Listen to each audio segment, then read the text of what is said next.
Hello everyone, Daniel Barth here for Astronomy for Educators. So very excited this week because my new book, Star Mentor, has just been released by Springer Nature. It's available on Amazon, Springer.com, and many fine booksellers. People have asked, what's in the book? What's it about? So I wanted to give you just a brief rundown of the content. We begin with the moon. Why? Because everyone's seen the moon. Even if you're not an astronomer, it's the one thing in the sky you're almost certain to notice. We give you 6 exciting activities to start measuring and studying the moon and learning about it. Next, we go into size, distance, and motion. This may seem an odd choice, but many people who begin to study astronomy begin to realize they need more knowledge about these things in order to understand what they see through the eyepiece. We have 8 activities in size, distance, and motion to help you.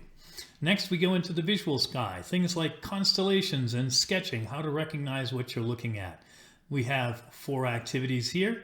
Next, spring and summer skies, we go into the sky itself, activities with using the telescope, aligning it, star hopping, pointing, and then we go to the autumn and winter skies, 6 more activities, including things like counting stars, meteor showers, other exciting things like that. We move on to the inner planets, basically Mercury and Venus, 6 activities here.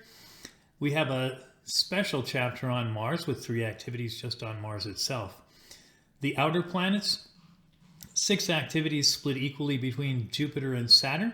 We don't include activities for Uranus, Neptune, and Pluto because this book is intended for those with small telescopes.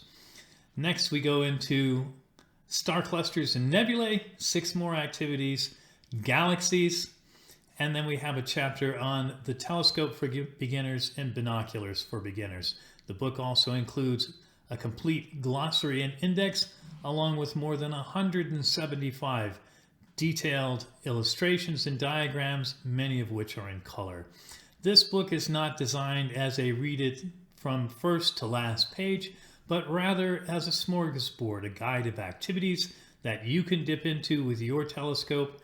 You can find things to do to help you increase and expand your understanding of the sky and the cosmos all year round.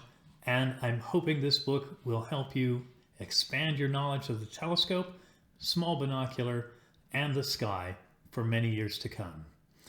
Thank you very much.